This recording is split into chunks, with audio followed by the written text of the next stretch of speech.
Well, first of all, you've got to think that there are probably at least two myths about confidence. One is that you have to feel the fear and do it anyway. And who wants to do it that way? All that will happen is that you will do things. You'll go for an interview, or you'll go for a promotion, or go dating, or whatever it is, and you won't be prepared mentally and with your skill set. And then you'll make mistakes, and possibly you'll fail, and then you'll become even more discouraged. So rather than feel the fear and do it anyway, I would say, first of all, prepare, learn some new things that can help you get better results. The second thing is that a lot of people fear that they will, if they become more confident, they'll become arrogant. And so when they have that fear, what happens then is they sabotage their attempts to become more confident. However, just relax, because there are many ways that you can develop confidence without becoming arrogant. And so you don't have to fear that people won't like you anymore. They will like the new confident you. So how can you build that confidence? Well, one thing you need to be aware of is that we actually make ourselves feel a lack of confidence. And that might seem a bit puzzling. How can we make ourselves lack confidence? Well, just think about this. Remember the last time you had to do something important, perhaps ask someone out for a date, or do a presentation at work, or contribute in a meeting. And perhaps in your mind what you were thinking is, oh, that person doesn't want to speak to me, or I might say something wrong in the meeting, or I might forget my words. And so how you're undermining your confidence is that you're thinking about all the things that could go wrong. And if that's a habit that needs to change. And just imagine it going well. So what might be some of the ways that you could be undermining your own confidence? And the great thing about understanding this is that if you're doing it yourself, then that can be changed, can't it? So one way you might be doing it is perhaps you are allowing the effects of a past negative event harm your confidence.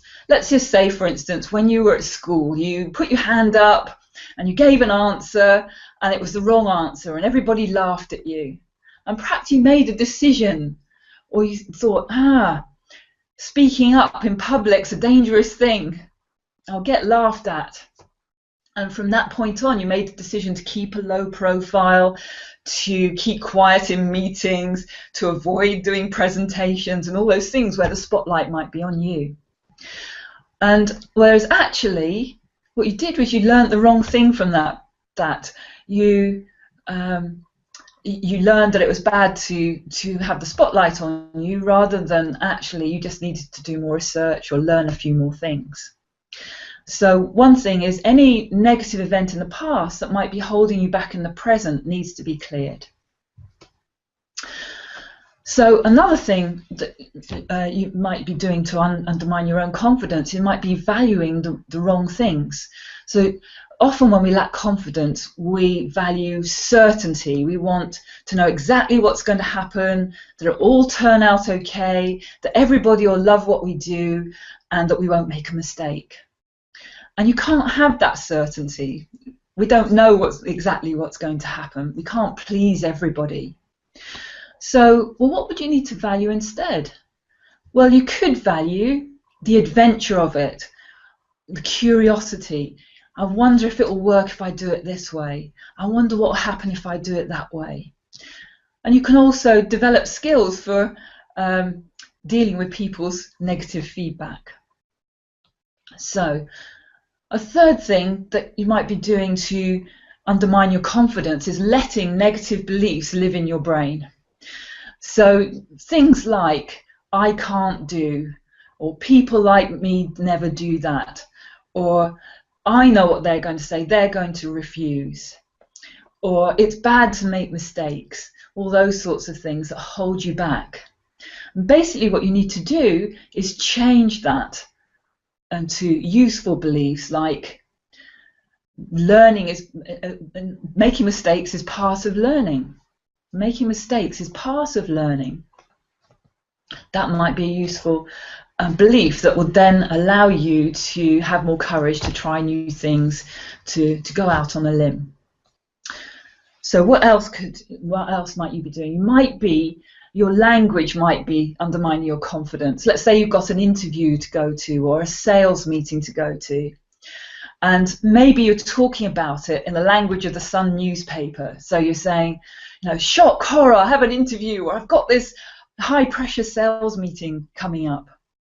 Instead of perhaps using the language of the Financial Times, where it says, well, at 9:30 I'll be meeting a new client, or at 9:30 tomorrow I'll be finding out a little bit more about a job I've applied for. And calming yourself with more factual language. Another way you might be undermining your confidence is you might not realise that whether you're a more visual person, a more hearing person, or a more feeling person. What do I mean by that? Well, when we know those things, we can find out how best we learn. So let's just say you're in a new job, or you're working in a new situation, and you're being told how to do something, and you're only being told verbally. And let's just say that you're a visual learner. You need to see something to be able to understand it and to remember it. And so if you don't know that you're a visual learner, you can't tell anybody you are and they can't help you. And so you might start to think, oh, I'm not very smart, I'm not very intelligent, when actually it's just that you learn in a different way. So discovering how you learn best and helping others to teach you in that way can be very helpful to boost your confidence. Okay, so we've got clearing past experiences, valuing adventure and curiosity, got changing limiting beliefs into positive beliefs, changing your language and the way you talk about situations. So if you want to find out more about how you can develop your confidence, then I'd like to offer you a free discovery session. It's a confidential 60-minute discovery session where we can find out more about where you are, where you'd like to be, and what the hidden barriers are to getting there and how you can overcome those. And you can apply for those through my website.